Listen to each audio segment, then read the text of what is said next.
depression and I have mania. So I'll have days where I will be so hyper. Days where I will be going crazy around my house. Eric's probably ready to murder me because I'm like, we've got to redo this wall, we've got to paint this, we've got to get this done, we've got to get it all done. And then I'll crash. Meaning, I don't want to get out of the bed. I don't want to come out. I don't want to be here. And there's been many times where I have laid in my house and begged to die. Not because I wanted to not live, but because there's part of me that hates who I am. And that's kind of where my story ends. So that's just to give you a, whatever it's called, prelude, I don't know what it's called, whatever. I don't know if it's just to give you some things about me now. I'm not up here today because I'm any better than you. I am a freaking mess. I listen to way too much secular music. I'm obsessed with Post Malone. I probably shouldn't be. That's kind of embarrassing because he's 23 and I'm an old lady. Sometimes I say bad words. Sorry, I'm not perfect. It is what it is. We mess up. But the cool thing is in 2012 I was saved with God's grace. In 2017, I surrendered my life to Him because I knew that I was a mess, and He knows that I do the best that I can, and sometimes I'm human and sometimes I'm an idiot. Just to give you a background of my life, I was born in 1988. Some of you never even saw that generation or the generation after. I was born in 1988 to a 17 and 18-year-old. My parents knew each other in high school, and they got pregnant with me out of wedlock. Back in the 80s, like it wasn't a thing like where it is now, like you just get pregnant and you raise your kids and we're on Teen Mom and Unplanned and all this other crap. Like you got married and you got a trailer and it stayed in your mom and daddy's yard, and that's what happened to me. So I was raised by my mom and dad. I actually joked around and called myself a dirt road kid because I was raised by every person that lived on that dirt road because my parents were teenagers. I mean, imagine some of you guys in here are 17 and 18. Can you imagine having a kid? No. 4 years later, my brother was born. And then immediately after my brother was born, my mom had a emergency hysterectomy. Meaning by the time she was 23, she was no longer allowed to have kids. In that time, my parents were youth ministers at a church. A lot of people don't know that, but they were youth ministers at a Methodist church. And my dad went in front of the entire church when I was 7 years old and told everyone that he was having an affair with my mom. That was the first my mom ever heard it. That's the first I ever heard of it. And for the next 2 weeks, the only thing I remember is my mom breaking things and hearing "Don't Go Chasing Waterfalls" all the time.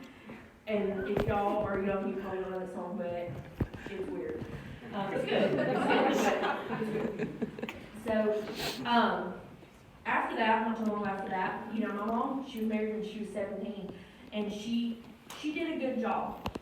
I could have not been a mom at 17, 18, up to 24 years old. I didn't have another job at 26.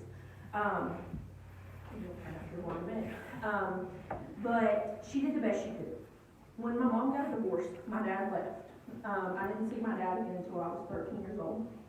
And my mom became addicted to alcohol and she started abusing pills. Thank God for my papa and mama. I know some of you live in that situation too, where you have been raised by other people, and that's okay. Because if it wasn't for the people that live next down that dirt road for me, I wouldn't be here today. And everybody else down there, my uncles, my grandparents, everyone. And I was raised in this mess of a life until I was 14 years old.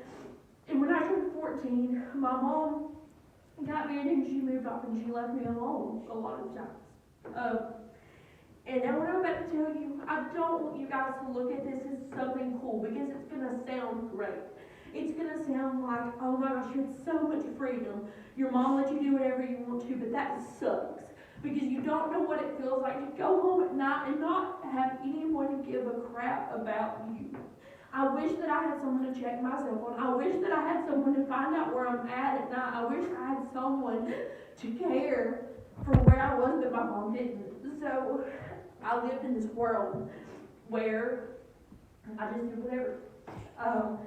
By the time I was 15 years old, I had already been drunk multiple times. I had already smoked pot multiple times, and I had already lost my virginity. Because in my mind, if I could find something, just a little niche of something to make me feel better, whether it be temporary or whether it be permanent, that I would be okay. Because I didn't have a dad, and I had a part-time mom, but it would be fine. I was really good at putting on a fake face for a long time, up until 2017 when I joined the church. I would go to school. I did extracurricular activities. I was popular. I always had a lot of friends. I was always outgoing, but I had this totally different life that people didn't know about. I had this separate time that I was doing things that were trying to fulfill this spot in my heart to where it was okay if I went on the weekends and got plastered drunk. Because you know what happened? When I went to school on Monday, I freaking prayed over the band. And I prayed in FCA at school because everybody thought, look at this good Christian girl. Look at this good girl that goes on MySpace. That's all I am. That goes on MySpace and puts Bible verses at the top. Just like some of you guys do. And I'm going to tell you right now, I'm not getting on to you, but it doesn't matter that I don't see what you do on the weekends. It doesn't matter that Cameron and Alyssa don't see what you do. God knows. And you know. And in your heart, you know that it's wrong. And that's the biggest thing for me, is because I was filling my mind and I was living it up. I had a job. I got to spend my money on what I wanted to. And when I turned 18 years old, I was going to college. I was doing everything right. And then I came home one day and my mom kicked me out. I came home and all of my stuff was gone. And I was thinking, well, that's kind of rude. Like, where's my stuff? So my grandparents had a rental house. And they told me specifically, you want to act like an adult, you be an adult. I was working 2 jobs, 32 hours a week. Back then that was full-time, or maybe now, I don't know. I was going to school, college, while I was full-time, majoring in whatever, because I was high most of the time, so I just took whatever classes that I could take, that I would pass, or that I could cheat off somebody.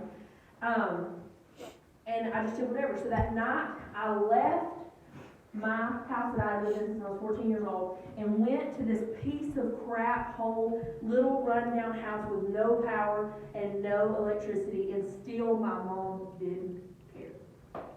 And that was the hardest thing for me, is knowing that I couldn't go to my grandparents about what was happening, because I would have to tell them what I was doing.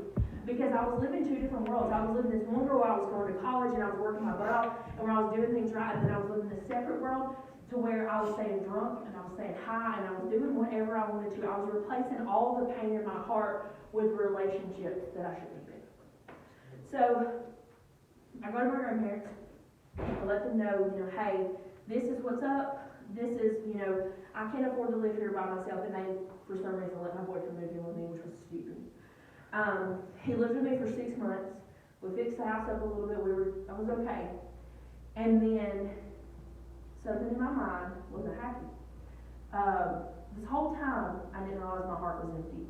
The whole time I realized that, I kept thinking, if I just had a little bit more of something else. If I could just do a little bit more of something else. If I could just meet somebody that's just a little bit different.